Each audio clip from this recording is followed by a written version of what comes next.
নমস্কার। প্রেম, কবি তসলিমা নাসরিন।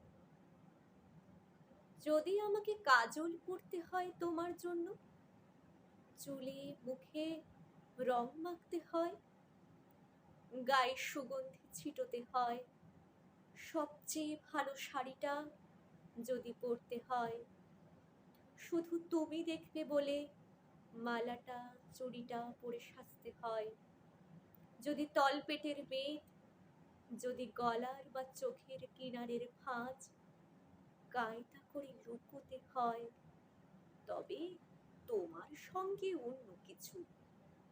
প্রেম নয় আমার। প্রেম হলে আমার যা কিছু এলোমেলো, যা কিছু খুঁত, যা কিছুই ভুলভাল অসুন্দর থাক, সামনে দাঁড়াবো, তুমি ভালোবাসবে। কে বলেছে প্রেম খুব সহজ, চাইলেই হয়? এত যে পুরুষ দেখি চারিদিকে, কই প্রেমিক তো দেখি না।